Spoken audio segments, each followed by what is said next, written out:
War has always stood as one of humanity's most devastating contradictions. It is born not from ignorance, but from intelligence misused, where strategy replaces empathy, and power overshadows compassion. Throughout history, nations have risen in glory only to fall in ashes, leaving behind silent landscapes that once echoed with life.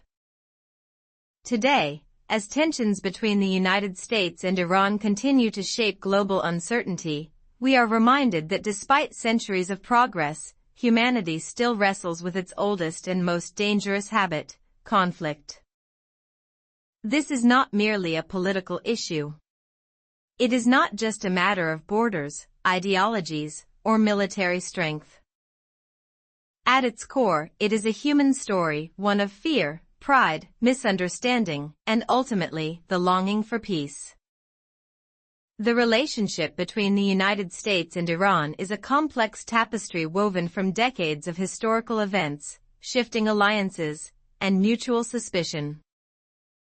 Once connected through cooperation, their relationship deteriorated over time, shaped by revolutions, sanctions, and geopolitical rivalries. Each side carries its own narrative, its own sense of justice, its own grievances. And in these competing truths, the distance between them has grown wider with each passing year. But beyond these narratives lies a reality that cannot be ignored. War does not solve problems, it transforms them into tragedies. When conflict escalates, the consequences extend far beyond the battlefield. Cities become fragile. Economies weaken. Families are torn apart. And perhaps most tragically, ordinary people, those who have no voice in political decisions, become the ones who suffer the most. Imagine a child in a quiet neighborhood, once filled with laughter and routine. That child does not understand geopolitics or international disputes. They do not know why tensions exist or who is right or wrong. All they know is that something has changed, that the air feels heavier, that fear has replaced normalcy, and that the future suddenly feels uncertain.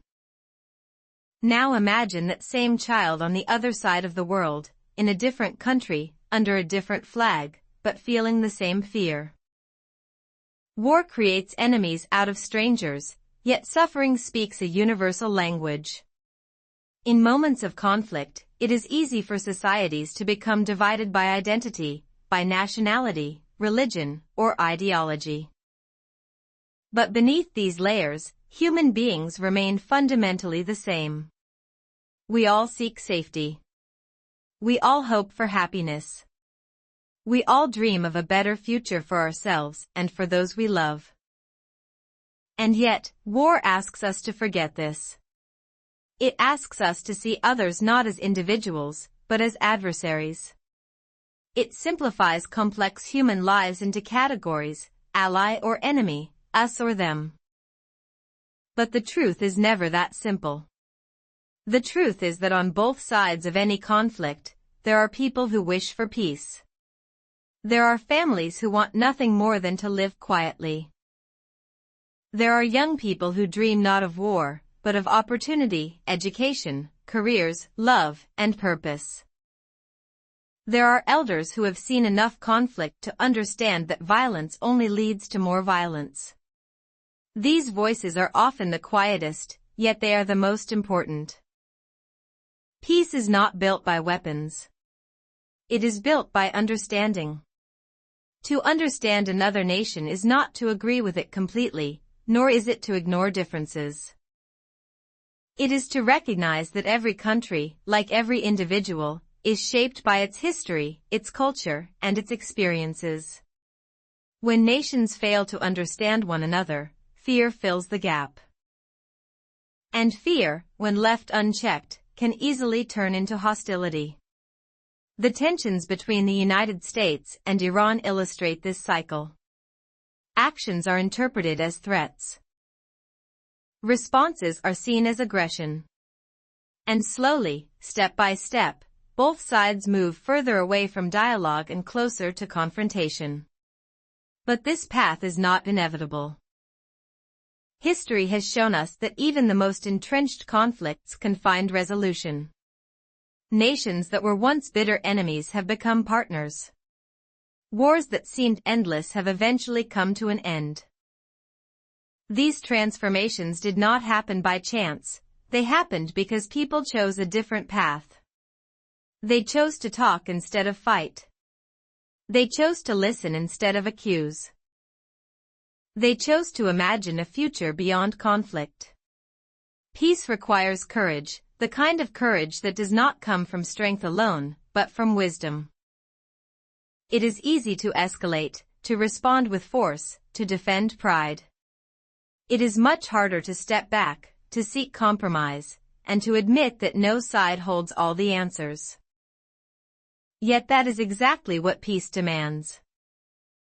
In a world increasingly connected by technology, where information travels instantly and cultures intersect more than ever before, the cost of war is no longer confined to one region. A conflict between two nations can ripple across the globe, affecting economies, environments, and millions of lives. This interconnectedness should serve as a reminder: we are not isolated from one another. What happens in one part of the world can influence the entire planet. And if that is true for conflict, it is also true for peace. Imagine what could be achieved if the resources devoted to war were redirected toward progress. The funds used for weapons could build schools, hospitals, and infrastructure. The energy spent on conflict could fuel innovation, scientific discovery, and global cooperation. Instead of competing in destruction, nations could compete in creation. This vision is not unrealistic, it is simply a different choice.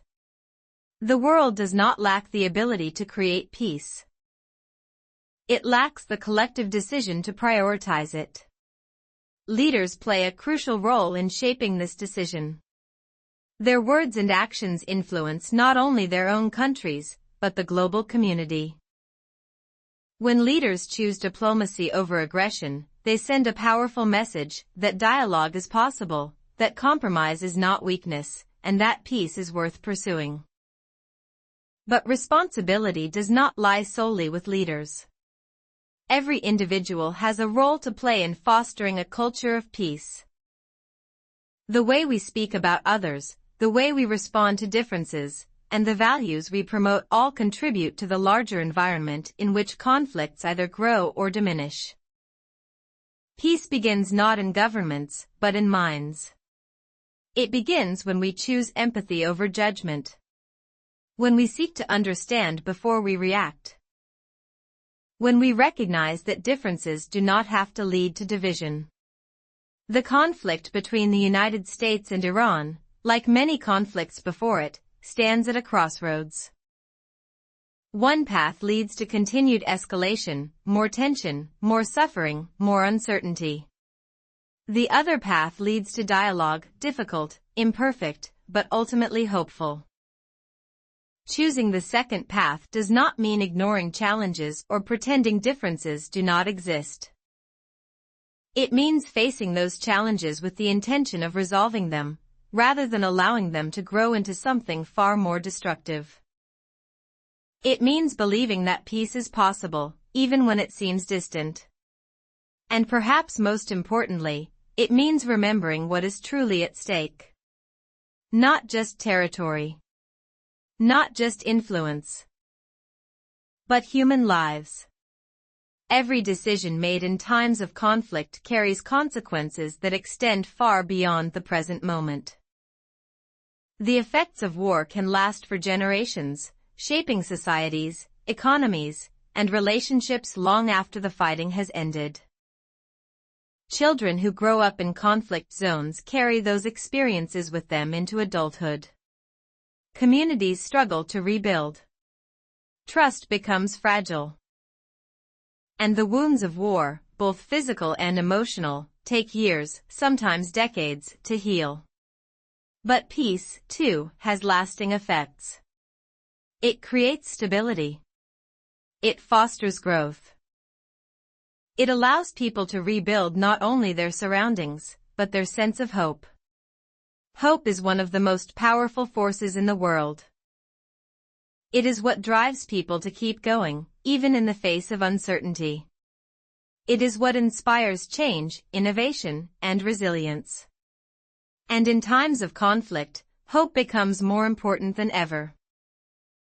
To hope for peace is not to ignore reality. It is to challenge it. It is to say that despite everything, the history, the tension, the fear, there is still another way. A way where dialogue replaces hostility. Where cooperation replaces confrontation. Where humanity takes precedence over division. This is the world we should strive for. Not a world without differences, but a world where differences are managed through understanding rather than violence. Not a world without challenges, but a world where challenges are met with collaboration rather than conflict. Not a perfect world, but a peaceful one. As we reflect on the tensions between the United States and Iran, we must ask ourselves an important question: what kind of future do we want to create? Do we want a future defined by cycles of conflict, where each generation inherits the unresolved struggles of the last? Or do we want a future defined by progress, where lessons from the past guide us toward better choices? The answer to this question will shape not only the relationship between these two nations, but the direction of the world as a whole. Because in the end, peace is not just an ideal. It is a necessity. And it is a responsibility we all share.